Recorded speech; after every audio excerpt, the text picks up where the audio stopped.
Hablando de geriatría, creo que vamos a aportar ideas, vamos a aportar insights para intentar ayudar personas, profesionales de salud,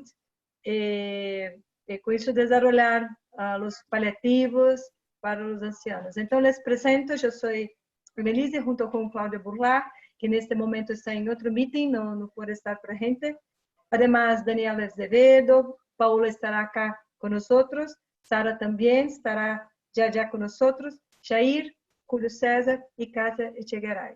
Entonces, sean todos bienvenidos, más de 75 personas acá, muy lindo esse webinar, muito gusto, e agradeço Patrícia, Maria Mercedes, toda a estrutura da Associação Latino-Americana de Paliativos. A Comissão de Geriatria é muito jovencita e ojalá que podamos encontrar-nos em março de 2021 em Costa Rica.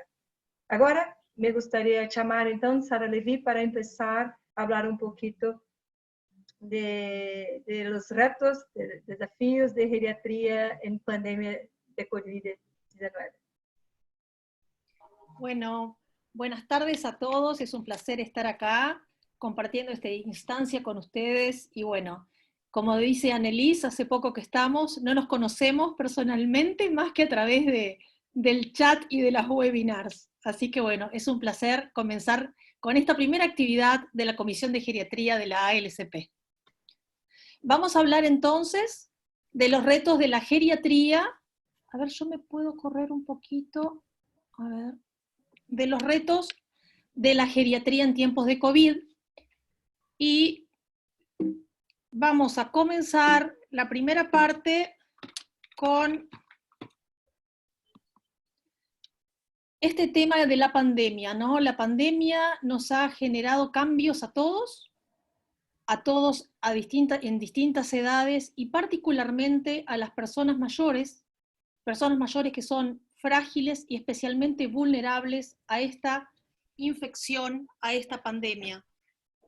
Personas mayores que están en distintos ámbitos, nosotros vamos a hablar especialmente, yo especialmente, de las personas que están institucionalizadas, es decir, en instituciones de larga estadía o larga permanencia.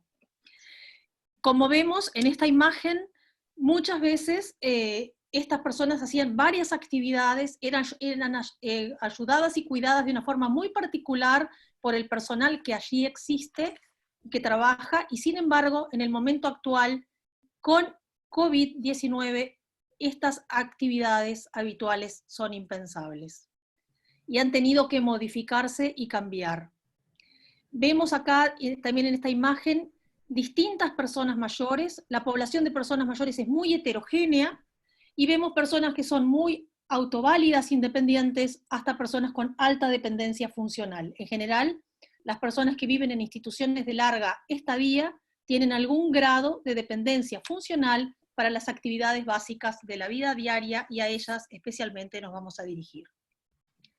¿Qué es la fragilidad? La fragilidad es un estado de vulnerabilidad fisiológica que va a resultar en un deterioro de la reserva homeostática del organismo y una reducción de la capacidad de ese organismo para responder a situaciones de estrés. Estrés, llámese enfermedades, viudez, cambio de domicilio, hay muchas causas que generan estrés, y eso entonces es lo que va a determinar esa vulnerabilidad en estas personas, y vamos a ver qué es lo que lleva la vulnerabilidad. La persona mayor frágil es en general una persona de edad avanzada, como decimos en geriatría, son los viejos, en general son personas que tienen más de 75 años, persona mayor en general es a partir de los 65, que es lo que marca la jubilación. Pero la frágil es más de 80 años en general. En general tienen enfermedades crónicas que son incapacitantes, tienen más de 2 enfermedades, tienen comorbilidad, toman muchos fármacos, tienen déficits sensoriales, y lo que caracteriza mucho a las personas mayores frágiles es que tienen una presentación larvada y atípica de enfermedades, por lo cual nosotros no vamos a ver una sintomatología característica de otras edades, sino que esta sintomatología atípica es la que es más característica de las personas mayores. Y hay factores sociales y económicos en juego que determinan también vulnerabilidad.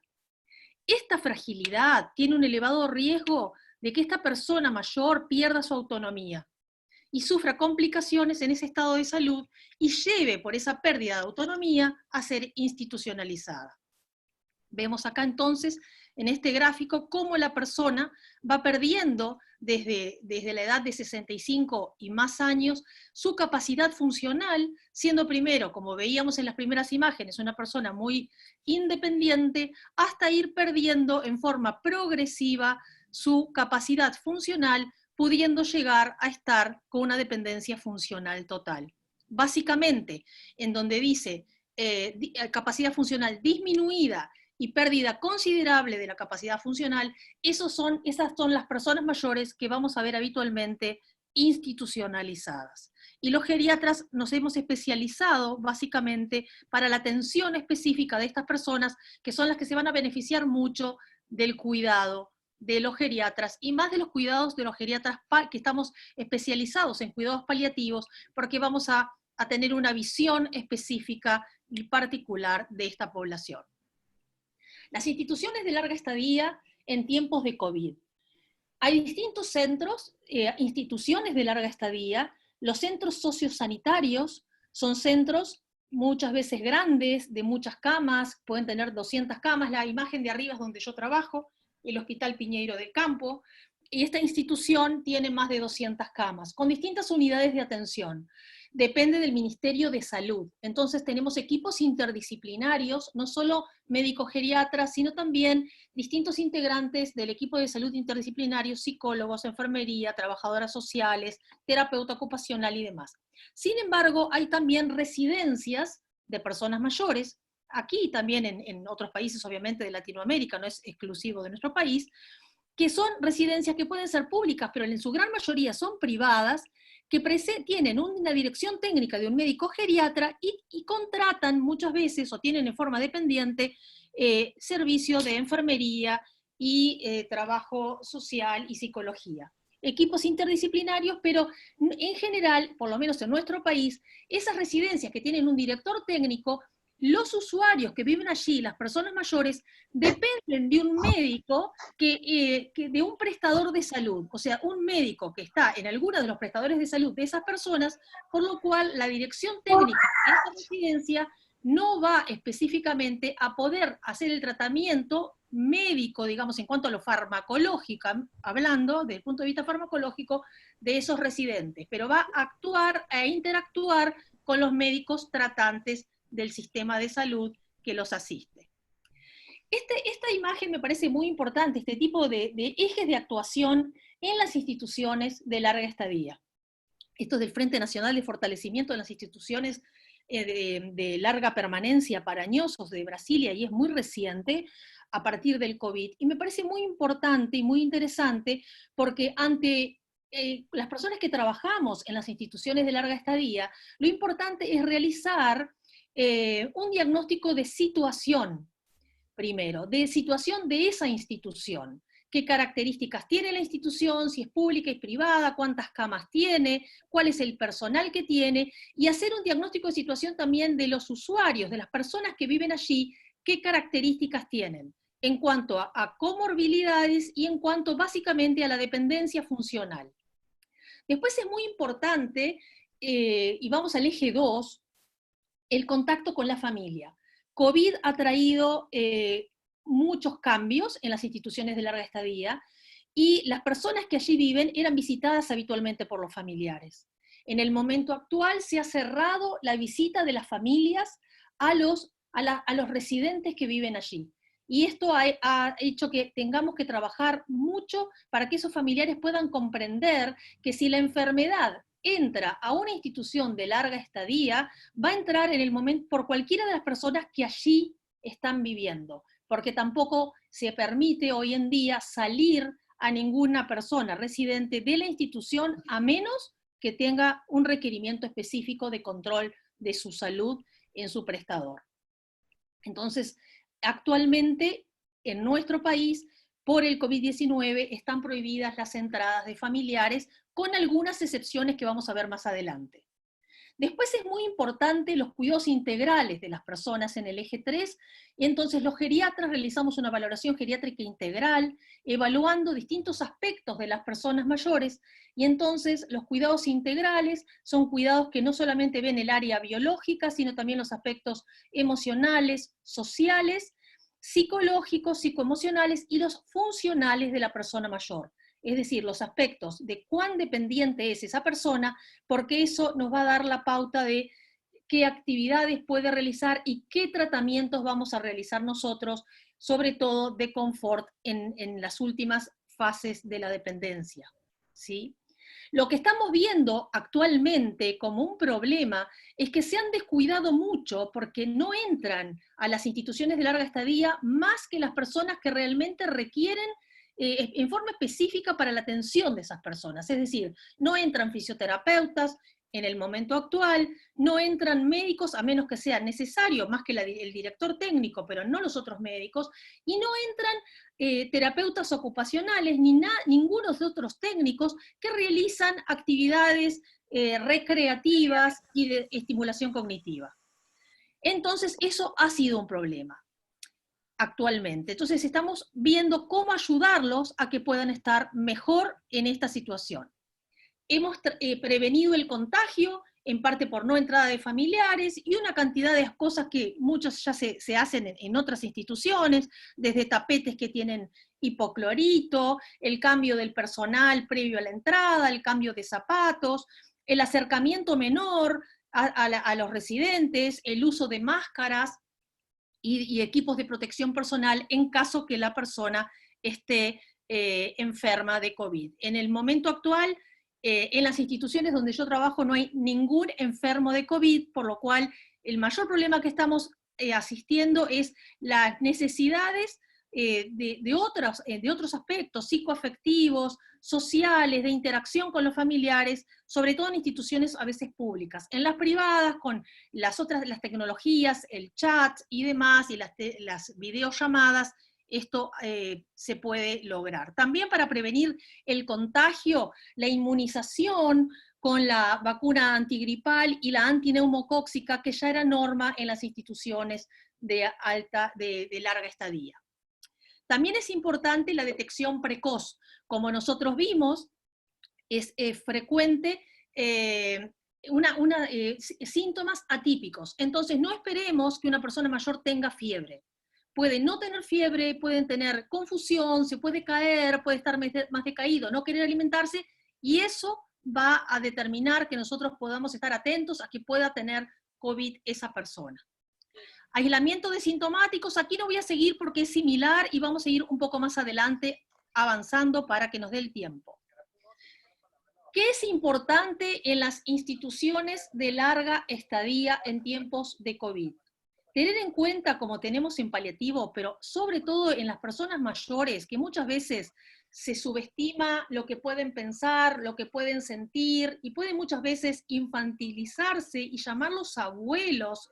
Nosotros como geriatras siempre estamos atentos a esos detalles que es importante centrarnos en el cuidado de la persona, del residente como persona, con todas sus dimensiones, como siempre hablamos en cuidados paliativos, teniendo en cuenta sus necesidades multidimensionales, sus valores, sus preferencias, y poder conocerla antes. Hacer una claridad en relación con la convocatoria que se envió para refrendar si bien lo tienen a efectos de la legalidad de este acto y de esta reunión, teniendo en cuenta que quien hace la convocatoria es la señora Claudia Jiménez Realpe, en su condición de administradora encargada. Hay un micrófono. Entró otro. Entonces, someto a consideración. Por favor. Tienen que cortar los micrófonos. Se escucha.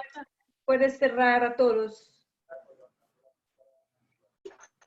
El administrador.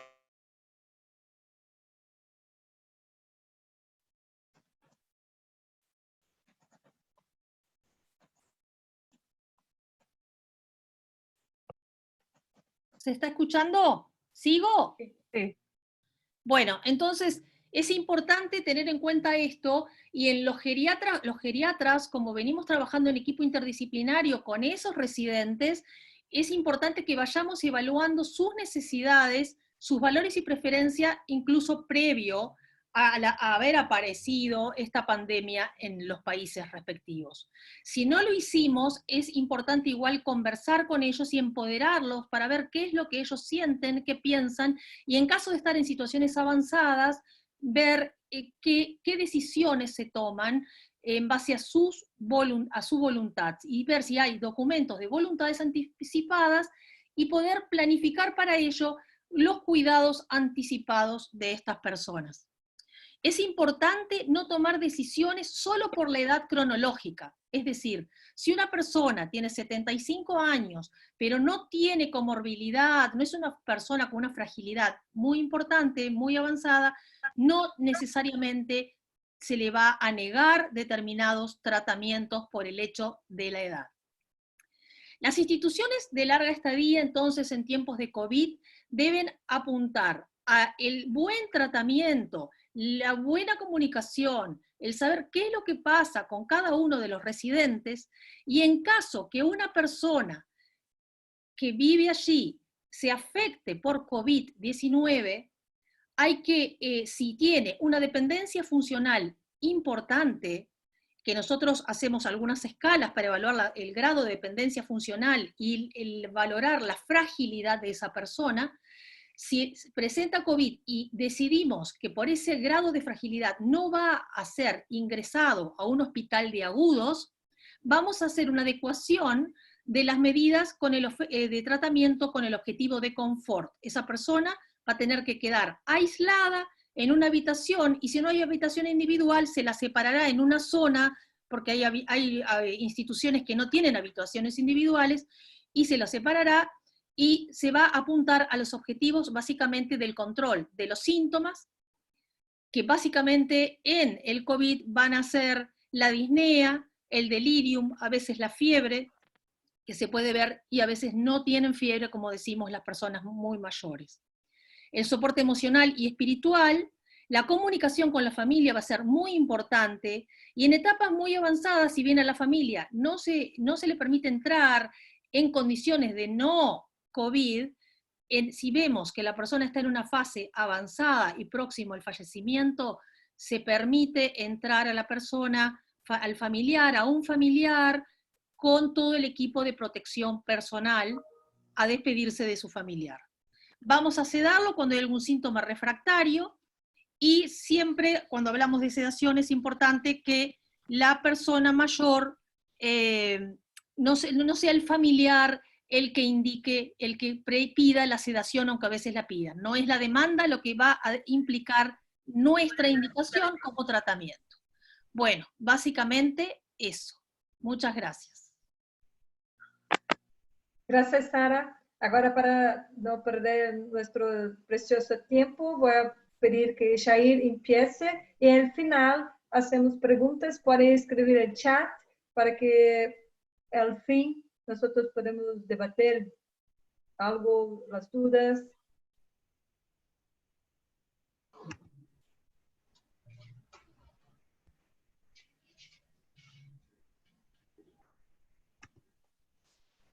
Creo que aquí es puede cerrar, Natasha.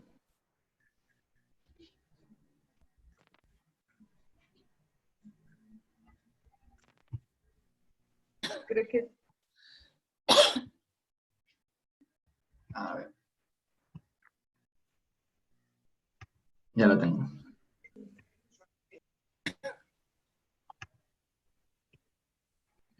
Muy bien. Buenas tardes con todos. Es un honor para mí compartir esta reunión con todos ustedes. Agradecer a la Comisión de Geriatría de la LSP por esta oportunidad. Bueno, acá quiero compartir datos sobre demencia y la pandemia que es el COVID-19. Bueno, para empezar, y ya lo comentó Sara, en geriatría nosotros manejamos siempre dos fenotipos de personas mayores. Uno de ellos son las personas mayores sanas o con una enfermedad crónica estable, que son básicamente personas independientes, personas que se desarrollan en la comunidad y en su casa de manera independiente. Aquellas que van al banco, manejan dinero, ¿no? Y por otro lado son las personas mayores frágiles o multimórbidas, que son las personas que ya tienen algún grado de discapacidad o dependencia.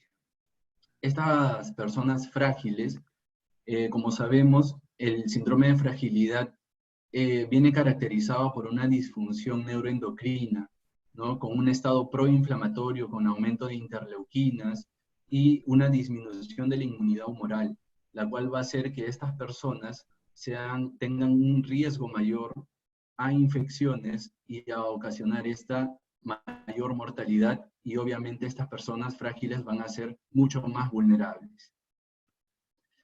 Datos en Italia nos mencionan, como podemos ver en la gráfica, que la mortalidad es alta en las personas mayores, sobre todo en octogenarios, que llega casi a un 30%. Esta pandemia nos está mostrando todo esto, en riesgos a los adultos mayores. Pero nosotros vinimos conviviendo con una pandemia mundial que es la demencia, en las cuales algunos datos para el 2019 nos mencionan que 50 millones de personas ya están sufriendo de esta enfermedad, y que cada 3 segundos se presenta un nuevo caso de demencia. Nosotros sabemos por definición de demencia que es aquella alteración de una de las funciones cerebrales superiores, que puede ser memoria, lenguaje, el juicio, y que esto viene asociado de una pérdida de las actividades básicas de vida diaria. Por lo tanto, podríamos comentar que la demencia ocasiona una fragilidad cognitiva. Asimismo, estos datos, tanto en China como en Europa, han mostrado que la demencia ha sido una de las comorbilidades más frecuentes asociadas a mortalidad, casi en un 12%. Actualmente las personas con demencia vienen experimentando diferentes situaciones. Muchas de ellas actualmente están siendo hospitalizadas por sospecha o casos confirmados de COVID-19, y en las cuales muchos de ellos han tenido que ingresar a áreas de hospitalización por COVID o cuidados intensivos, donde realmente se han visto con otra realidad. Personas que parecen astronautas, los equipos de protección personal, ya casi nadie se puede diferenciar. Obviamente esto ha ocasionado que en este tipo de pacientes el delirium sea una de las manifestaciones más frecuentes.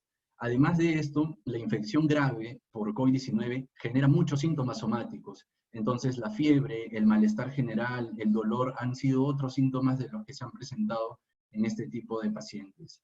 Obviamente en todos los países un paciente hospitalizado por COVID-19 ha sido un paciente que se ha encontrado completamente aislado. En los pacientes con demencia, esto ha generado mayor agitación, ha generado que los pacientes puedan autolesionarse. Muchos de ellos han necesitado que les puedan sujetar, ¿no? Y además, muchas veces sedarlos en exceso por otros colegas de otras especialidades que no manejan este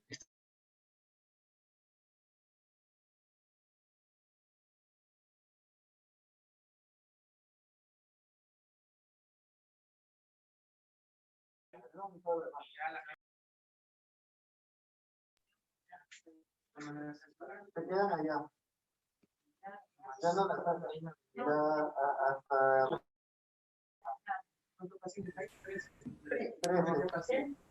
Tres mujeres.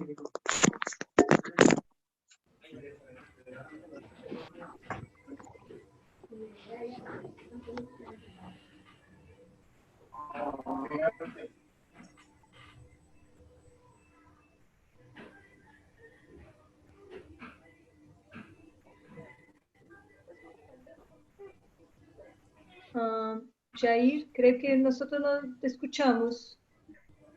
No sé si hubo algún problema. Amor, ¿qué película es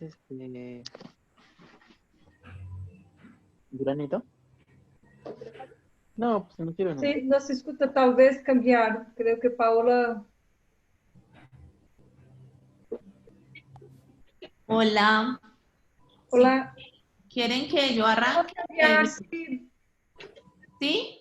Bueno, entonces voy a compartir la pantalla mientras Yair logra solucionar el problema técnico, ¿les parece? Sí, sí, creo que sí. Ya estoy con ustedes. Sí.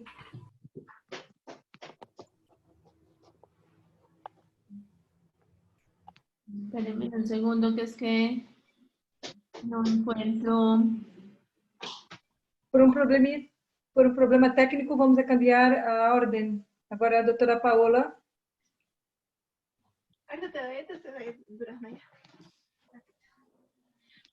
Ya estoy compartiendo la pantalla. Sim. E creio que depois doutor Jair volta.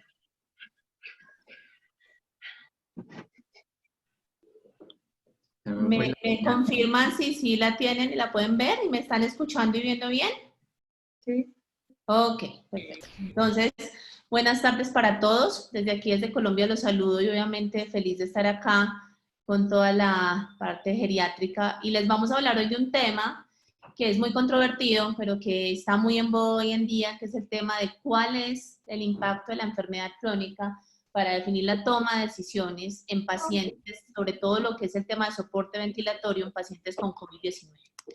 Lo primero que quiero recordarles es cómo es esa integración de cuidados paliativos y geriatría. Yo y muchos de mis colegas que están aquí son geriatras paliativistas y tenemos que entender que en todo este mundo de las esferas famosísimas que tanto nos gustan a las geriatras, de la morbilidad, la comorbilidad de la condición índice, cuidado paliativo y geriatría comparten muchas enfermedades y allí las podemos ver.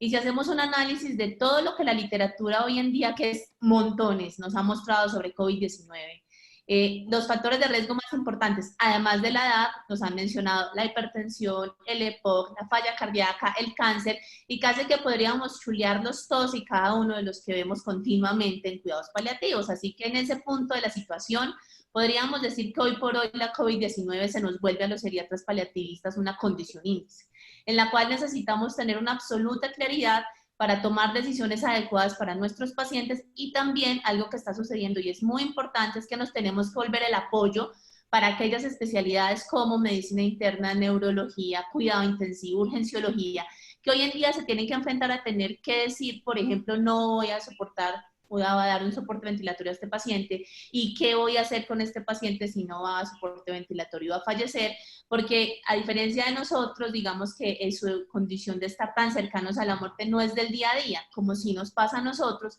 y entender como un modelo de atención diferente. Y entonces en ese punto, quienes me conocen o me han visto exponer saben que me gustan mucho los temas de fotos y gráficas. Tenemos un paciente anciano que hoy en día está aturdido por múltiples cosas. Pongo el ejemplo de mi abuelita. Tiene 87 años y todos los días me pregunta si en Colombia va a pasar lo de Italia, que por tener 87 años ya no le van a querer hacer nada si le dan COVID-19. Están asustados, están en sus casas y muchos de los pacientes crónicos tienen literalmente pánico de ir a los servicios de salud, entonces están complicando de muchas otras cosas que no precisamente son la infección que ahora nos atañe.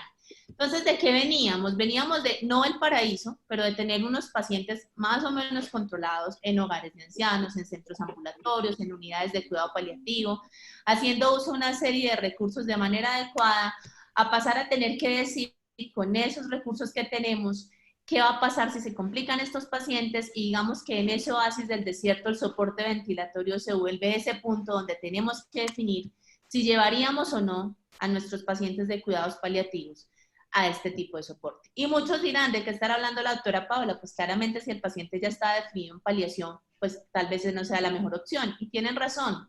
Pero el problema es que si ustedes se ponen a analizar, la mayoría de los pacientes con enfermedad crónica andan por ahí sin que alguien les haya definido un modelo claro de atención y cuando el COVID-19 llega a sus vidas, ahí es donde esa posibilidad salta a la luz y es donde tenemos que decir, bueno, en ese orden de ideas, ¿cuál es el camino y qué es lo que vamos a hacer al respecto?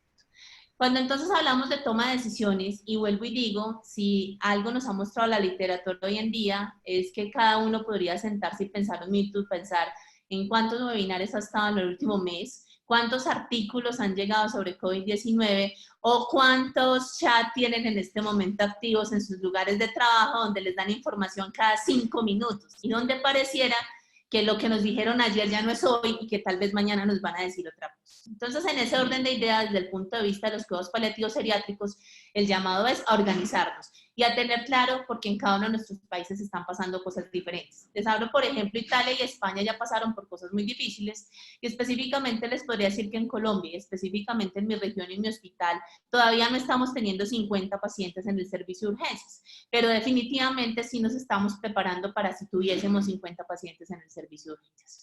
Y en esa toma de decisiones, y en lo primero que yo les quiero llamar la atención hoy, es que si bien los paliativistas siempre hemos defendido que hacemos medicina no basada en la enfermedad, sino basada en la persona y en su familia, hoy en día tenemos que sumar un punto adicional y es que tenemos que hacer en pandemia medicina centrada en la comunidad.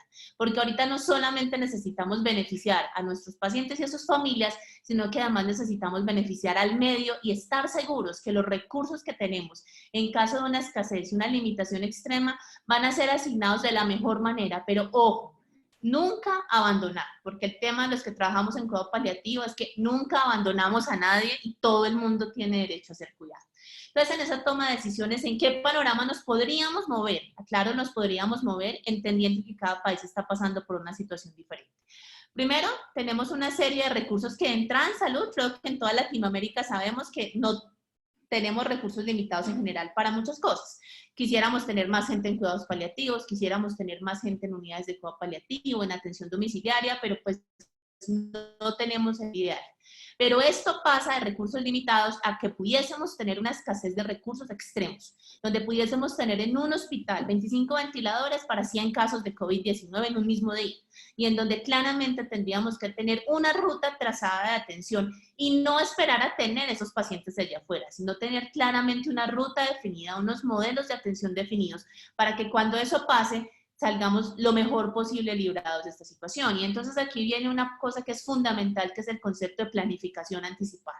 Y hoy en COVID-19 sí que es importante. Y en este punto entonces el llamado de atención es que no solo los paliativistas geriatras, sino en general todas las personas que hoy trabajamos con enfermos crónicos, EPOC, falla cardíaca, cáncer, cualquiera que fuera la enfermedad, y no necesariamente en un contexto de COVID-19, pero sí en un contexto de pandemia, tendríamos que estar en nuestros consultorios, en nuestras teleconsultas, haciendo nuestra telemedicina, dejando muy claro en la historia y preguntándonos a nosotros, así como en la pregunta sorpresa del Nepal, bueno, si a este paciente que tengo al frente le dieron COVID-19, ¿cuál sería su pronóstico y su mejor modelo de atención?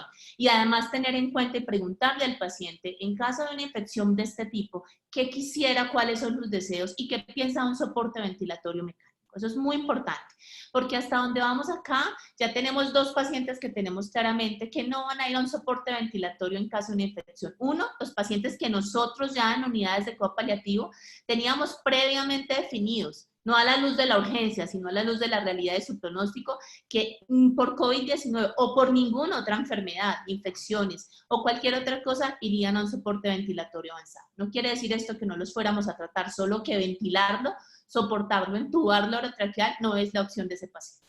En el segundo panorama, y teniendo en cuenta el tema de la planificación de la atención, todos los pacientes que entendiendo que es la COVID-19, las complicaciones que eso implica, y con una enfermedad crónica que ya ha venido de manera progresiva, irreversible en el tiempo, mellando su capacidad funcional, pues obviamente voluntades anticipadas, no desea ser llevado a intubación orotraqueal. Y aquí yo quiero hacer un llamado de atención fuerte. No tuvo no significa no hacer nada. No quiere decir que el triaje de COVID-19 sea como usted no quiere ser entubarse, entonces no pasa nada. No, claramente no. Lo único es que tener presente que este recurso limitado, que se vuelve un ventilador mecánico, claramente entonces no será invertido o utilizado en un paciente cuyo pronóstico funcional y su capacidad funcional, cosa que nos encanta a los geriatras, pues no le va a permitir salir bien y que estaríamos entrando en un concepto de maleficencia con ese paciente. Entonces aquí ya sabemos, tenemos 2 situaciones claras. Paciente ya previamente definido y quien tenga una voluntad anticipada, incluso respetando a aquellos pacientes ancianos sanos que simplemente por una decisión personal decidieron no ir a un soporte si lo requirieron. Eso es fundamental y el llamado, digamos, en Colombia que estamos haciendo es que en COVID-19 estos pacientes puedan, cuando están hospitalizados en las unidades COVID como las que tenemos acá, por sospecha, porque hasta ahora no tenemos, como les digo aquí, tantos casos confirmados, se les hable del derecho de tener una voluntad anticipada. El factor de edad, y quiero esto muy claro, No podemos caer en el encarnizamiento terapéutico, pero tampoco la COVID-19 nos puede dejar entrar en el senilismo y la inercia terapéutica. La edad no lo es todo. La edad se vuelve un factor de riesgo. Claramente las estadísticas han mostrado que por encima de los 80 años la mortalidad del COVID es 14% y entre los 75 y los 80 ya se sube de una mortalidad por debajo de 60 que es de menos del 3%, sube al 7, 5, casi 8, hasta los 80 y por encima de 80 es del 14, 15%, aún en anciano en comunidad sin morbilidad. Entonces, claramente la edad sí se vuelve un factor importante de toma de decisiones, pero no el único, y lo que no queremos, y por eso creo que estamos haciendo este conversatorio para poder aclarar ciertas dudas, lo que no queremos es llegar a lo que tuvo que hacer Italia por una necesidad imperativa de justicia distributiva y de utilitarismo, decir, a los mayores de 80 ni los voy a triagizar y tener que bajarse hasta un rango de edad que para el mundo fue tan asustador como los 60 años y que es lo que hace que muchos de los abuelos de nuestros pacientes ancianos, perdón, como el caso de mi abuela, tengan pánico incluso salir a la calle por este motivo. Y el último punto importantísimo en la toma de decisiones viene el concepto ético, que es fundamental. Los clásicos valores de la ética médica aquí cobran muy importancia. Beneficencia, no maleficencia, autonomía y justicia. Pero en este término importante y todo el tiempo en estos minutos que me queda les voy a hablar del concepto de justicia y específicamente del término de justicia distributiva. Recuerden que estamos hablando que en pandemia nos toca pensar en medicina basada en la comunidad, en el bien común y de la mayoría. Y en ese orden de ideas, la justicia distributiva y específicamente en el utilitarismo, en ese concepto nos habla que tenemos que usar el recurso de la mejor manera para aquellos pacientes que por su pronóstico funcional, su pronóstico de vida y los años de vida vividos y la calidad de vida realmente llevarlo a un soporte ventilatorio tenga algún chance de salir y salir bien, porque para los geriatras no es la vida por la vida, no es yo lo tengo 3 meses entubado y lo voy a sacar acostado, traqueostomizado, gastrostomizado, no, es tiene chance de salir bien y por lo menos recuperar lo más parecido a la funcionalidad previa adecuada que tenía. Y en este orden de ideas, después de hacer una revisión exhaustiva, uno de los artículos que más nos pueden ayudar a todos, y es muy recomendado, es lo que hizo la Sociedad Española de Cuidado Intensivo en conjunto con todo el concepto ético español. Y ustedes saben que a España, lastimosamente, le tocó hacer esto al revés. Producir todos los artículos, de sentarse a pensar y repensar que hubieran podido hacer diferente cuando todo se les vino encima, que es lo que no queremos que nos pase a nosotros. Queremos que nos dé tiempo de planificar la atención. Y nos habló que en ese contexto de justicia distributiva, de aplicar el recurso de la mejor manera posible y evitar que tengamos que llegar a un corte solo por edad, que es lo que no quisiéramos que nos pase a ninguno de los hoy aquí presentes, nos habló de 4 prioridades para el ingreso a la unidad de cuidado intensivo y soporte ventilatorio. Y ustedes saben muy bien que, salvo algunas excepciones, en la COVID-19 estamos hablando o de oxígeno bajo cánula nasal o pasar ya a un soporte ventilatorio, y sabemos que los pacientes pueden pasar a eso en cuestión de horas. Yo lo tengo muy bien, estoy hablando con él, en 2 horas lo estaría entubando. Y entonces hago énfasis en las prioridades 3 y 4, que son nuestros pacientes. En la prioridad 4, y empiezo al revés, prácticamente estoy hablando de los pacientes que, como les dije, ya estaban definidos como para paliación exclusiva y llegan al hospital incluso desde una atención domiciliaria por una infección por COVID-19. ¿Quieres yogur? Básicamente, yogur? en ese tipo de pacientes es clarísimo. Yogur. No queremos yogur. De leche. Si de pronto apagamos los micrófonos.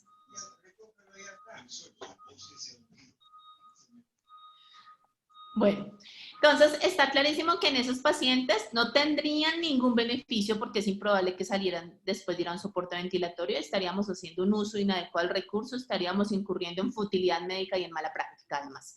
¿Qué quiere decir eso? No quiere decir que simplemente ese paciente llegó en inminencia de falla, pudo haber llegado enfermo y lo que hay que hacer es trasladarlo a un espacio que cada uno en sus hospitales, supongo, ya lo tiene pensado en la ruta. Aquí, por ejemplo, tenemos un piso específico para estos pacientes y les vamos a dar todo el control y manejo sintomático, vamos a tratar la infección asociada a bacteriana si es del caso, todo lo que sea plausible en el contexto de su funcionalidad. Aquí ya tuvimos la experiencia de un paciente confirmado por COVID de cuidado paliativo que se trató de esa manera y hoy está en su casa con una carga de morbilidad gigante, pero con una claridad infinita de que en caso de complicación no iría al soporte ventilatorio. En los pacientes con prioridad 3 son pacientes que están críticos y acá hay un tercer escenario del que les quería contar y es el paciente que definitivamente no era conocido por cuidado paliativo, era un enfermo crónico, probablemente, como dicen mis compañeros, frágil. Entonces aquí es muy importante, y se los mostraré ahorita, el índice de Frail, una valoración rápida del índice de Frail para saber si un paciente era frágil o no, y que la COVID-19 lo puso en una situación de enfermedad en la cual probablemente el soporte ventilatorio no es la mejor opción. Entonces, como decimos aquí en mi tierra, en términos paisas, paliativizó la COVID-19 al paciente. O sea, lo convirtió a un modelo de atención que no tenía y rápidamente lo giró a que el mejor manejo era un control adecuado de síntomas. Que es muy importante. Recuerden que nosotros en paliativos estamos muy acostumbrados a tener al paciente con 20 familiares y una reunión familiar gigante explicándole estas cosas. Aquí nos cambia por completo porque una vez se establece sospechoso, pues no la vamos a poder hacer.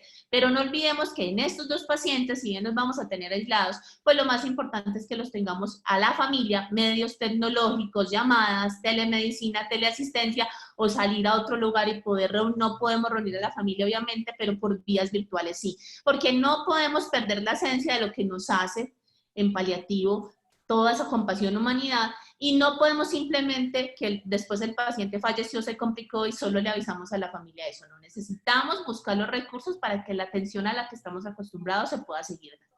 Entonces ahí ya llevamos 3 escenarios grandes, vuelvo y se los repito, los pacientes ya definidos por cuidado paliativo llegan enfermos, los pacientes con voluntades anticipadas que evidentemente no van a ir al soporte ventilatorio por su propia decisión, y los pacientes que siendo crónicos con enfermedades evolutivas al infectarse por COVID-19 se vuelven a un modelo de paliación, pero necesitan soporte y atención. En esto tendremos 2 panoramas siempre, que son el paciente que llega crítico, pero que no está en inminencia de muerte, y que vamos a tratar en las unidades de cuidado paliativo de COVID-19.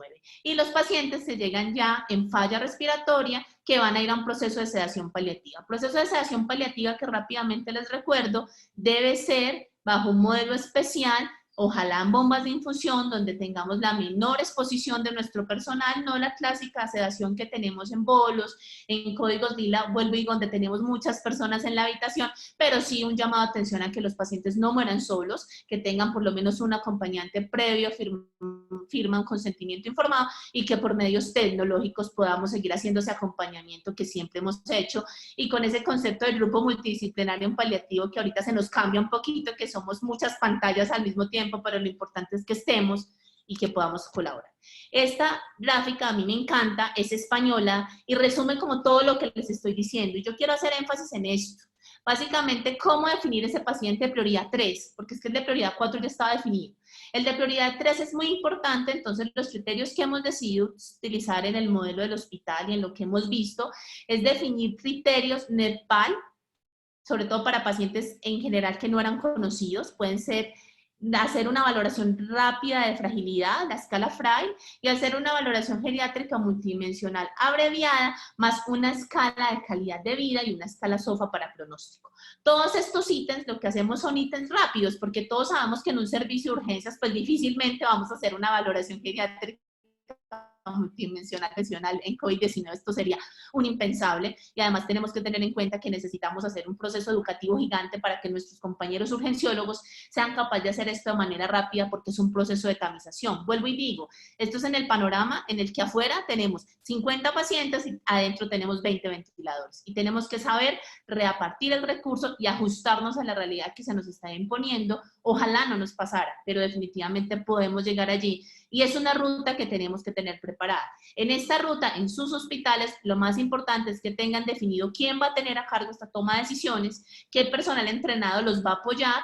En mi país lo que hacemos es que las unidades de cuidado paliativo, y que obviamente en algún momento pudiésemos llamar de manera rápida vía telemedicina al comité de ética hospitalaria, entendiendo que esto no puede ser una decisión del comité de ética, pues porque cuántas posibilidades hay que el comité de ética defina 50 o 60 pacientes o infectados en un servicio de urgencias. Eso es fundamental.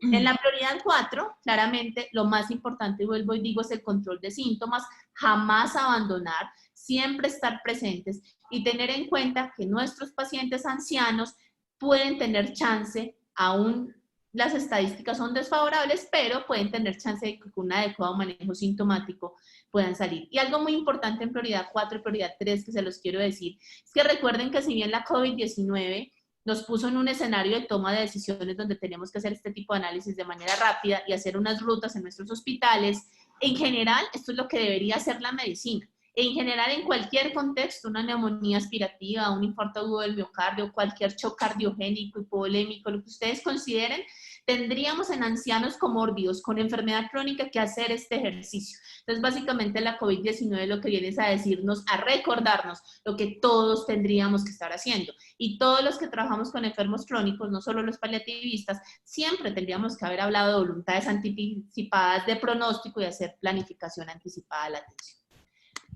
Esta gráfica, que ya es para terminar, antes de pasar a las preguntas, la traje porque se puso en una exposición, no es de nuestra autoría, es una traducción de un artículo en inglés, pero hay un punto que yo no quiero que sea olvidado en este webinar y son dos cosas fundamentales. Uno es el paciente en la UCI.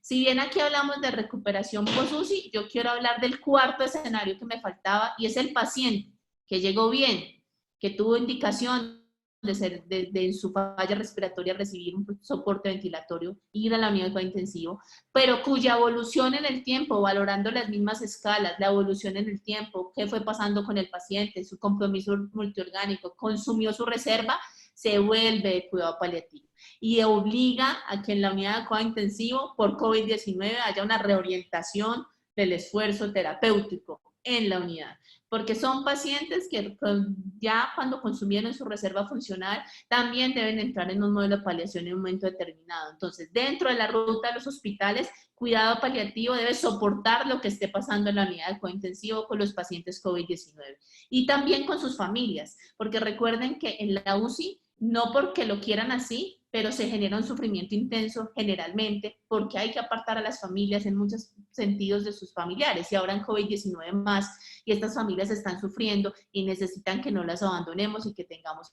un soporte. Y por último, lo más importante, no lo más importante, sino algo que quiero dejarles grande, es que no olvidemos la oleada secundaria y las secuelas que el COVID-19 va a dejar en nuestros pacientes crónicos paliativos. Aquellos pacientes que no se infectan por COVID-19, pero que por miedo, por no tener un acceso adecuado a los servicios, porque tuvimos que cerrar la consulta externa, porque los medicamentos no les están llegando por la pandemia, por todos estos ajustes que los sistemas sanitarios han tenido que hacer y que están enfermos crónicos en la casa, sin una posibilidad real y que terminarán llegándonos posteriormente a los hospitales en unas condiciones muy desfavorables debido a esto. Tenemos también que en nuestras rutas de atención tener las actividades y los modelos que permitan mantener la teleconsulta, mantener la telemedicina, mantener la entrega de medicamentos, una línea 24/7, apoyo psicosocial y psicológico a estas familias que están aterrorizadas, que si deben ir al hospital entiendan que lo deben hacer, porque si no, después tendremos una curva, los que trabajamos con cronicidad y en paliativo geriátrico, muy desfavorable de mortalidad y de complicaciones que no quisiéramos que sucedieran y que no es lo que quisiéramos ver. Y por último, recordarles que todo lo que nos trae aquí siempre serán ellos, sus pacientes, nuestras familias, nuestros pacientes de cuidado paliativo geriátrico, y que aunque el COVID-19 nos puso una situación muy compleja, el llamado es a que tendremos que hacer todo lo necesario para que sigamos siendo presentes con toda la humanización y con toda la compasión que nos ha caracterizado siempre. Muchas gracias. Gracias, Paola.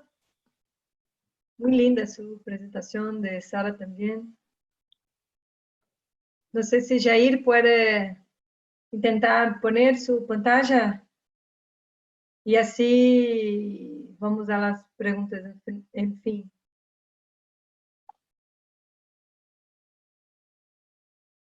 Ahí está. ¿Me escuchan? Ahora sí.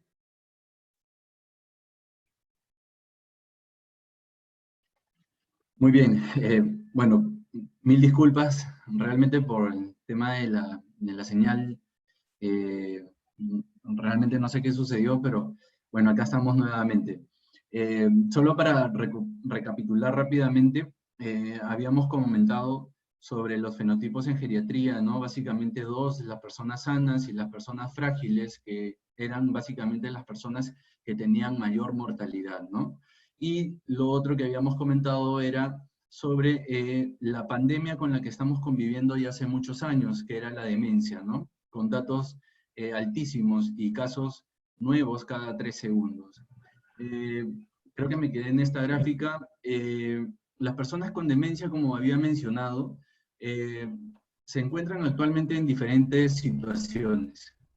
Unos de ellos están hospitalizados, en los cuales han llegado a unidades de cuidados intensivos, en los cuales los pacientes han tenido que estar completamente aislados, lejos de los familiares, ya que esto aumentaba el riesgo para ellos de infección por COVID-19, y en los cuales una de las manifestaciones principales ha sido el delirium, asociado a síntomas somáticos como fiebre, dolor y agitación psicomotriz. Muchos de ellos con autolesiones, han necesitado sujeción mecánica, y los profesionales que están atendiéndolos muchas veces no han sabido manejar adecuadamente los antipsicóticos y han sedado en exceso.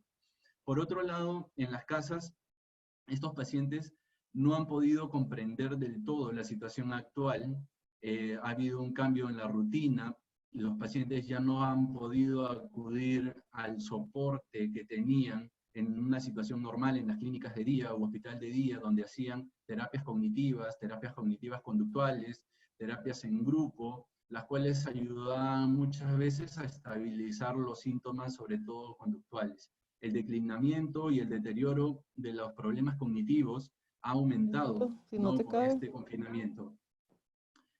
Asimismo, en las casas de reposo, en los asilos o en los nursing homes, se ha visto que ha habido una reducción de la comunicación de los familiares con los pacientes. Muchos de ellos han cerrado y no han recibido ya visitas. Además de esto, muchos de los gobiernos ordenaron que haya una inmovilidad completa, lo cual dificultó muchas veces la llegada de medicamentos a estos sitios. Además de esto, muchos de los trabajadores de estas casas de reposo han sido infectados por COVID-19 y obviamente han tratado de reorganizarse en estos lugares. La infección por COVID-19 en las personas con demencia no empeora el deterioro cognitivo, tampoco empeora la demencia. Lo que sí se ha visto es que una de las manifestaciones principales es el delirium, y esto ocasionado por una hipoxia que se da por la neumonía viral, que normalmente es bilateral y es severa. Pero además otros síntomas que se han presentado son la irritabilidad, agitación, hiporexia, ansiedad y agresividad. Esto porque debido a que los datos no muestran que las personas con demencia hagan peor cuadro por infección por COVID-19. Muchos de ellos también han hecho solamente síntomas leves y un grupo ha llegado a ser enfermedad grave. Pero además de presentar estos síntomas, como ya sabemos, la clínica en los adultos mayores es totalmente distinta a la de las personas jóvenes. El propio confinamiento ha exacerbado la ansiedad en estos pacientes. Asimismo, la irritabilidad o síntomas como insomnio, que también han generado una sobrecarga en el cuidador. Y esto ha generado mucho mayor estrés para los cuidados de estos pacientes. Como sabemos, la demencia es una enfermedad neurodegenerativa que va avanzando en el tiempo. Una de las escalas que nos ayuda muchísimo para determinar la fase de la demencia es la escala GDS-FAST, en la cual podemos ver el grado de deterioro global del paciente con demencia, además del deterioro funcional que éste pueda presentar. Va a ir desde una fase leve hasta una fase terminal, así que es de gran utilidad ayudarnos con este tipo de escalas. Como mencionó también Patricia, la escala de Frail, aunada a esta escala GDS, nos podría llevar a tomar mejores decisiones en pacientes para que no se puedan exceder muchas veces en los tratamientos. La Organización Internacional de Enfermedad de Alzheimer recomienda que a todos los pacientes que tengamos en casa y que todavía no hayan presentado infecciones por COVID-19, puedan ya de una vez planificar las directivas o voluntades anticipadas. Esto debe ser un consenso familiar aunado a una opinión médica en la cual nosotros podamos explicarle a los familiares diferentes situaciones como por ejemplo los posibles resultados y la evolución de una infección por COVID-19 en un paciente con demencia. Realmente dónde es que la persona desearía morir, si fuese en casa o fuese en el hospital, teniendo en cuenta que en el hospital va a estar aislado, completamente solo. Asimismo, ¿cómo impactaría si el paciente se quedase en casa a la familia o a los cuidadores.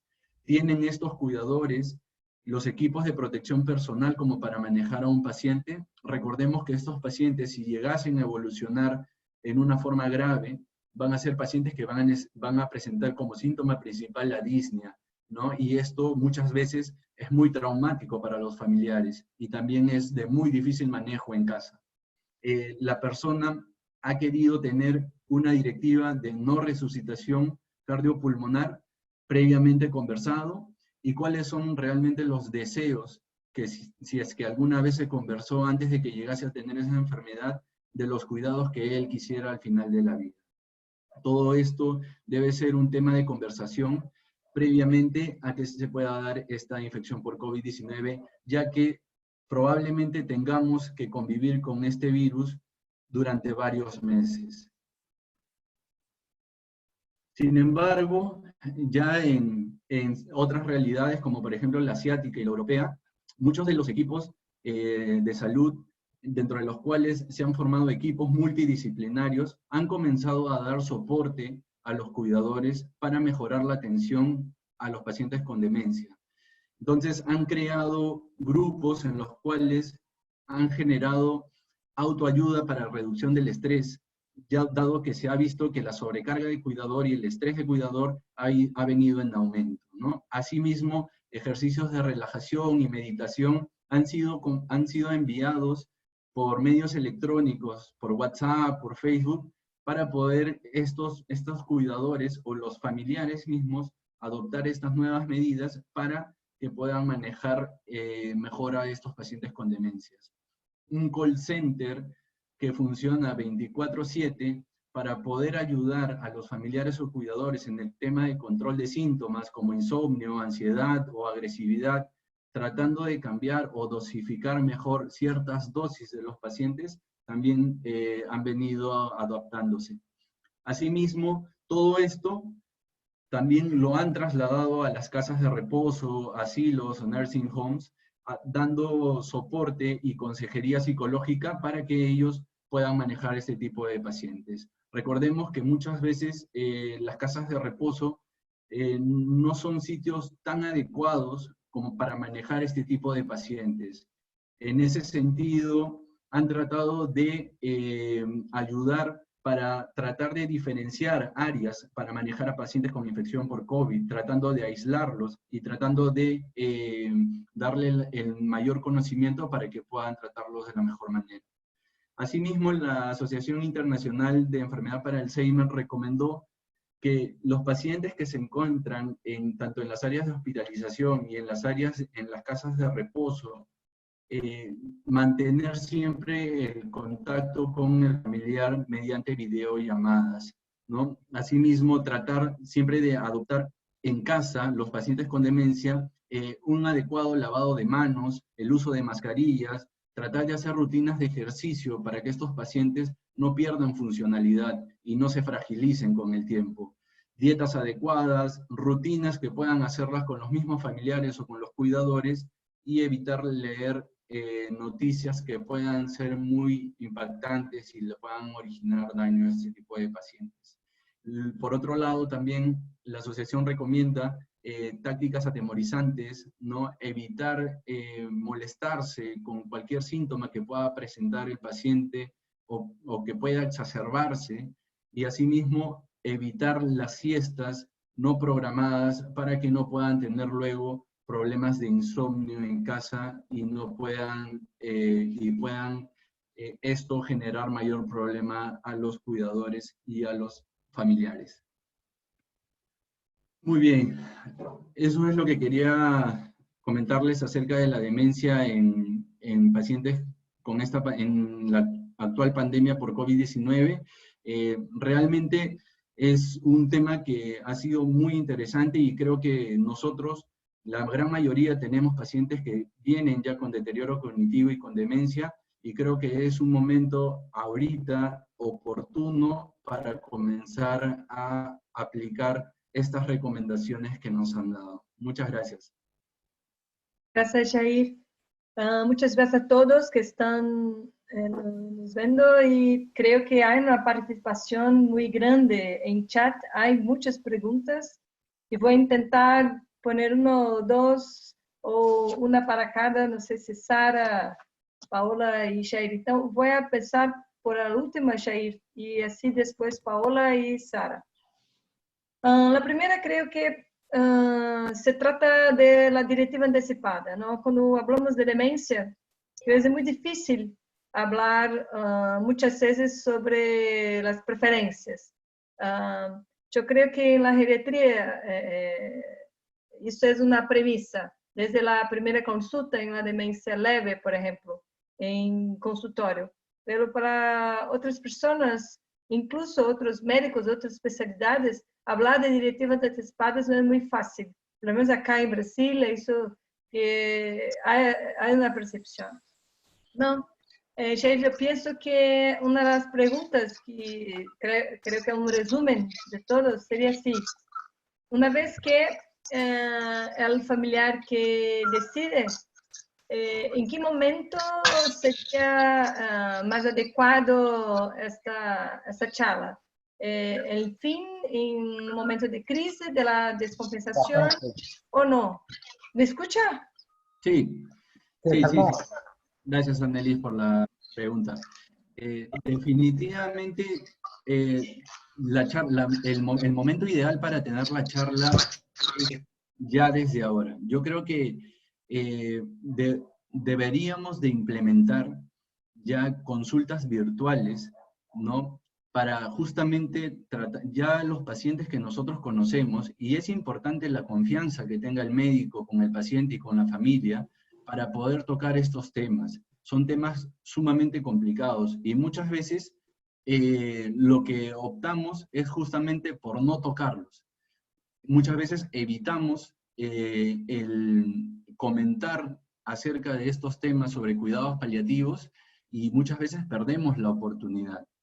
Dada esta pandemia actual, va a ser muy complicado ahora la atención face to face, ¿no? Pero digamos, implementar consultas virtuales o al menos llamadas a los pacientes que ya nosotros tenemos identificados y que podrían tener una evolución tórpida si se da la infección por COVID-19, ayudaría mucho para que los familiares puedan tomar las mejores decisiones y no nos veamos como lo que ha sucedido muchas veces en otras realidades como en Europa, ¿no? En las cuales muchos de los pacientes han sido discriminados, en cierta forma, para la atención en los hospitales, y esto ha generado mucho sufrimiento tanto a las familias como a los propios pacientes.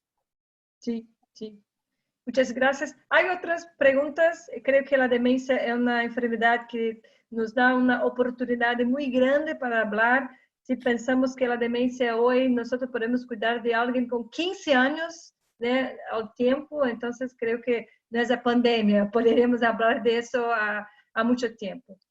Quería preguntarle a la doctora Paola, que habló mucho bien sobre terapia intensiva, y acá, por ejemplo, en mi hospital, Hospital Adventista Silvestre, nosotros escribimos un instrumento para hacer abordaje paliativa precoce, o sea, desde la emergencia, el servicio de situaciones críticas, hasta la terapia intensiva, incluso para ayudar a los profesionales de salud, que es muy difícil hablar sobre límites proporcionales terapéuticos, así, diálisis, y es eso, intubación no es querer no hacer todo o no hacer nada. A dificultad que creo que percibo es que el equilibrio, né?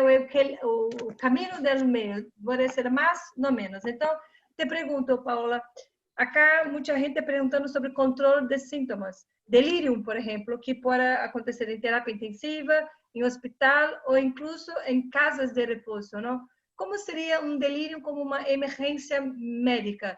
Sería con COVID-19, ¿no? La pregunta es que cómo manejar, cómo iniciar incluso una charla sobre eso, porque estás en un hospital, a veces con todas las camas completas o sin respirador, y cómo podemos empezar a hablar de cómo se maneja ese delirio. Bueno, digamos que si nosotros leemos las guías de COVID-19 en control de síntomas, no solo en pacientes de paliativos, sino en general, El delirium es el síntoma que está puntuando de manera más importante. Para tratarlo hay que tener primero una consideración básica y es el paciente se le está dando no terapia, que obviamente es una terapia que se está haciendo de manera empírica con cloroquina o hidroxicloroquina y medicamentos que contraindican una gran parte de medicamentos que normalmente nosotros utilizamos, como por ejemplo el haloperidol, que es tan usado en nuestro medio. Entonces ahí si el paciente tiene ese tipo de terapia, pues claramente tendremos que optar por otro tipo de antipsicóticos más recomendados y más seguros que no interactúen con la cloroquina y la hidroxicloroquina. Pero yo pensaría que más allá del tema farmacológico, donde hay unas alternativas que se pueden utilizar diferentes y cada hospital hace como su propio esquema según lo que sea, pero teniendo en cuenta que el haloperidol, que es el rey del delirio, no lo vamos a poder usar, a no ser que el paciente en paliación no esté utilizando cloroquina y hidroxicloroquina, donde lo podríamos usar, pero donde entran en juego otro tipo de medicamentos como las benzodiazepinas. Pero lo más importante en este tema, que ha cobrado mucha importancia, es el tema de la sujeción mecánica. Porque, ¿qué pasa? Los pacientes están solos, no les podemos poner un familiar, digamos, si es anciano, que los acompañe de manera permanente, y todos sabemos que se van a limitar el número de veces que se ingresan a las habitaciones, o el personal de enfermería, o la monitoría de cómo se está haciendo. Entonces, ese delirio y ese proceso de agitación severo terminará en sujeción muchas veces porque el riesgo de caídas, de fracturas y de complicaciones asociadas. En ese orden de ideas, entonces, generalmente la terapia farmacológica cobra la importancia, como les decía, con los medicamentos que estén contraindicados dependiendo si usamos no cloroquina y hidroxicloroquina, pero hay que tener unos protocolos claros de sujeción mecánica con toda la norma y la regla para evitar complicaciones asociadas interviniendo a la familia y explicándole por eso esos medios tecnológicos son tan importantes. Otro panorama diferente, ya sabemos que es el paciente del delirio en la unidad de cuidado intensivo, en donde hay que utilizar medicamentos como sedaciones conscientes, según si en algún tipo de hospital tienen o no la disponibilidad según los medicamentos que tengamos en la UCI, el paciente que está en la unidad ya que no está bajo un modelo de atención crítica, pero dependiendo, vuelvo y repito, si se están usando o no medicamentos como las cloroquinas. Y el otro escenario es el delirium al final de la vida. Esto sí nos atañe mucho a un cuidado paliativo.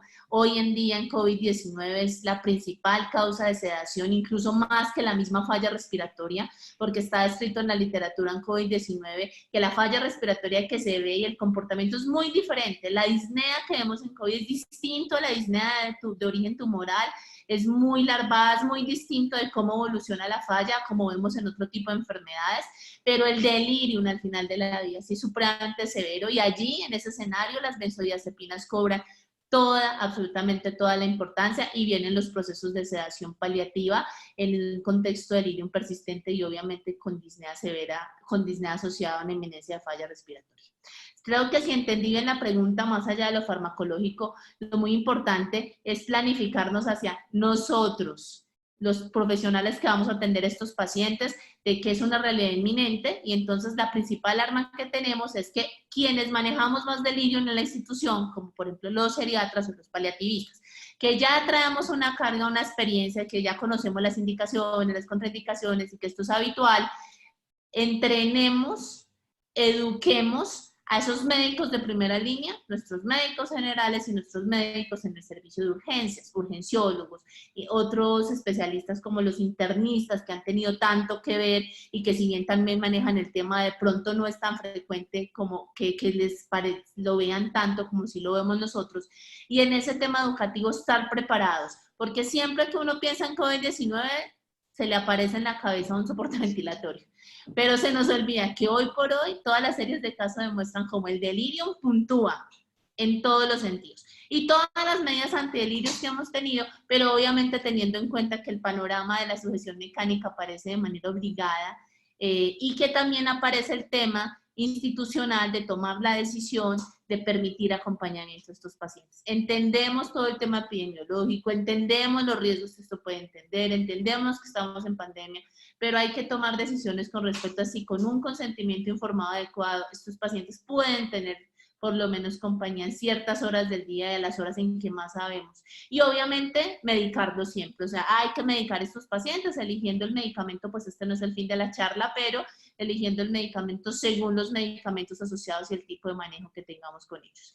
La otra pregunta que repitieron mucho en el chat y aprovecho como para no tener que intervenir mucho más en horas del tiempo, es el tema de la planificación anticipada. Esto es fundamental en todo y debería ser fundamental en la medicina, pero ahorita yo creo que el deber de los paliativistas ahora es convencer a nuestros colegas y a todas las personas, hay que hablar del tema. Tenga presente que este paciente que usted está viendo hoy en consulta formulando sus inhaladores para POC puede salir a mercar en una semana y adquirir un COVID-19 y llegar a una situación compleja. Entonces, ¿ahí qué? ¿Cuál es su pronóstico? ¿Cuáles son sus factores de riesgo? ¿Qué esperaríamos que pasara en un soporte ventilatorio? ¿Le iría bien o le iría mal? La EPOC es tan común con ver tantos pacientes que vemos con EPOC terminal y si a eso le sumamos un COVID-19, fibrosis pulmonar, pues obviamente sabemos que el desenlace no será el mejor, pero al paciente hay que hablarle, hay que ponerlo en contexto, obviamente de la manera adecuada, no asustándolo, sino poniéndole, mire, esto es una realidad, es pandemia mundial, nos puede pasar a usted, a mí, a mi hijo, a cualquiera, pero si a usted le pasara, ¿qué vamos a hacer? Y dejarlo por escrito en las historias, o sea, ser claros en eso es súper importante. Digamos que eso es como lo fundamental ahorita a llamar la atención. En control de síntomas, pues como todo en cuidado paliativo, nunca perder que el paciente no debe tener dolor, no debe estar ahogado, no debe estar delirante, no debe sufrir en ningún sentido, físico o moral, o sea, ninguno. Hay que tratar de seguir haciendo lo que siempre hemos hecho, pero yo creo que es muy importante y digamos que yo pienso que el COVID-19 a los paliativistas nos dio un reto, pero también una oportunidad de hacer un proceso de educación con nuestros colegas y con todo nuestro medio alrededor, de que lo que hacemos nosotros en un contexto diferente de la vida ahorita cobra importancia y necesitamos que esto venga a ser posible. Y los paliativistas aquí en COVID-19 también han cobrado una importancia fundamental. No necesariamente este paciente es de cuidado paliativo, sino doctor, necesito que me asesore para este control de síntomas, esta disnea que no mejora, este delirium que no mejora, individualizando el paciente. ¿Qué vamos a hacer? Ayúdenos y dar como una serie de pautas e indicaciones para que esto salga de la mejor manera. Muchas gracias. Este tema es muy importante. Hoy, por ejemplo, por la mañana estaba haciendo un abordaje con una familia y al fin muchos emocionados. Era un viejito de 93 años, sin demencia, pero un cardiopata, doença pulmonar avanzada, y estaba en la unidad coronariana, pero limitamos, ¿no? No iría a dializar, no iría para ventilación mecánica. Y un determinado momento, ¿no? Un ratito, con máscara así, la familia muy emocionada, bueno, dar aquel un abrazo, porque por más que tengamos miedo, esa parte de la charla, la conversa, si no estamos allí con la familia, conectados, ojo no ojo, talvez es difícil, ¿no? La confianza y tomar decisiones muy distinto, ¿no? Muy difícil así. Bueno, Sara, a mí me gustaría preguntarle, la verdad, estoy juntando varias preguntas sobre las casas de reposo y pienso que hay dos cosas muy importantes. Una, la parte política, logística y económica. Aquí en Brasil, por ejemplo, la discusión es si todos tienen que ser, perdón por el portuñol, tienen que ser testados. Incluso cuando el paciente sale para hospitalizar, para volver a casa de reposo, hay que pasar por otra cuarentena y hay que testar. Pero otra pregunta que me quería, que el chat está preguntando sobre burnout. ¿Cómo manejar burnout de los colaboradores de una casa de reposo que trabajan todos juntos y cómo podemos prepararlos para que mantengan el cuidado con calidad, con una asistencia, con dignidad, al mismo tiempo que se protejan y también no sean personas que van a transmitir no solo los pacientes, pero a sus familias también?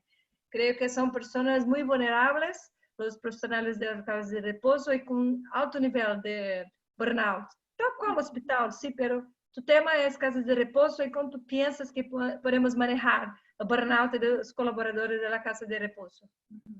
Bueno, con respecto a las instituciones de larga estadía y las residencias, el burnout puede ser posible y es frecuente que pase. Se ha hecho estudios en el hospital mío y gran parte de la de la población de trabajadores tiene índices altos de burnout. ¿Cómo manejarlo? Creo que, en definitiva, la comunicación es muy importante. La comunicación en el equipo interdisciplinario es muy importante para poder prevenir el burnout, ¿no? Porque la solidaridad entre los compañeros, el ver si hay algún compañero que puede tener alguna necesidad específica, si ese compañero puede no estar en condiciones de atender a una determinada persona, que lo atienda otra persona del equipo, y estar evaluando, sobre todo la persona que lidera el equipo es la que tiene que estar atenta y poder formar. Creo que también es muy importante para evitar el burnout, tener una buena formación específica en lo que estamos haciendo, cada uno de los profesionales, ¿no? Porque muchas veces los profesionales se queman por no tener una formación adecuada, ¿no? Entonces pueden creer que tienen más allá de los límites y sobrepasan, y bueno, esta enfermedad es una enfermedad grave que en una persona mayor, vulnerable, tiene altas chances de fallecer. Y si entra el coronavirus a un residencial, pueden morir varias personas que residen allí. Entonces lo importante es poder adelantarse, como hacemos siempre en cuidados paliativos, a lo que puede pasar, tener un equipo fuerte, un equipo interdisciplinario que sea competente, que esté bien formado, que sea compañero, solidario, y además, que además de las actividades que se realizan dentro del residencial o de la institución de larga estadía para poder asistir a esas personas, también cada uno sepa que tiene una vida propia, que tiene que tener relaciones interpersonales fuera del trabajo, que tiene que tener actividades recreativas, de descanso, alimentarse adecuadamente. Yo siempre, cuando estamos en el equipo, decimos, bueno, 1 hora es para almorzar, porque a veces estamos 7 horas en el hospital y tenemos que parar y no decir almorzamos a las 5 o 6 de la tarde o las 4 de la tarde porque se nos fue pasando el horario con el trabajo. O sea que saber cuidarse a uno mismo para poder cuidar a los demás. Entonces, para poder no quemarse, lo más importante es prevenir, porque cuando ya estamos con burnout, muchas veces esas personas llegan hasta incluso a abandonar el trabajo. Decir, no quiero seguir trabajando en esta actividad. Y muchas no pueden ni siquiera retomar a pesar de estar un tiempo certificadas. Entonces, importante, buena formación del equipo, buena interrelación del equipo. Muchas veces hay los equipos, digamos, que están formados por mucho tiempo, a veces pueden haber roces y demás, entonces los equipos pasan por distintas etapas, eso es importante saberlo, e ir progresivamente afianzando, comunicándose, y si hay algo que se pueda malinterpretar, hablarlo. La comunicación es básica para poder evitar, digamos, malos entendidos a nivel de los equipos interdisciplinarios. Y lo importante además, el cuidado de cada uno de nosotros fuera de nuestro trabajo como profesionales. Yo creo que básicamente Sem eso. dúvida, sem dúvida. Creo que autocuidado, pensar algunas veces la reflexión, el propósito de la vida. Claro que nosotros tenemos una comisión de espiritualidad acá en Latinoamericana, pero es muy importante que el cuidado sea integral y para con nosotros mismos, ¿no? No solo el cuidado, labura todos los días, mas cómo estamos cuidando de nosotros. Bueno, las preguntas son muchas, son casi 7:30 acá en Brasil.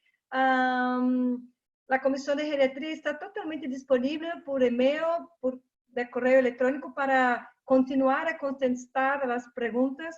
Creo que vamos a encerrar, yo voy a pasar a la palabra para Patricia, pero estoy muy feliz, muy alegre. Creo que ese webinar tuvo 160 personas. Para mí, creo que es un suceso para el primer webinar de Comisión de Geriatría. Entonces, vamos a hacer otros y tenemos mucha agora responsabilidad para, no sé, quem sabe, hacer un manual o algo así. Entonces, muchas gracias, principalmente a Patricia, a Mercedes, por nos dar esa oportunidad de estar acá juntos para pensar en geriatría, en COVID-19, en esa tremenda pandemia. Patricia, la palabra es suya. Muchas gracias. Muchísimas gracias a la Comisión de Geriatría en especial. Son trabajadoras incansables. La verdad es que durante todo este tiempo que estuvieron organizando esto fue maravilloso ver la cantidad de ideas que surgen. Y bueno, muy agradecida, creo que las conferencias, creo no, 100% seguro que las conferencias todas fueron excelentes y que seguimos en lo que estamos, que es educando a toda nuestra comunidad latinoamericana y aportando. Yo aprovecho para invitarlos a todos a unirse y ser miembros de la Asociación Latinoamericana de Cuidados Paliativos, para seguir formando y seguir creciendo en esta asociación y en este trabajo tan bello de dar calidad de vida a nuestros pacientes. También les informo que todas estas conferencias a partir de mañana van a estar en la página web de la asociación, así que por favor visítenla y bueno, muchísimas gracias. Ya en los próximos días estaremos informando nuestros próximos webinars de las siguientes comisiones de la Asociación Americana. Muchísimas gracias por su participación. Gracias. Gracias. Gracias a todos. Mucho gusto. Chao, chao. Chao.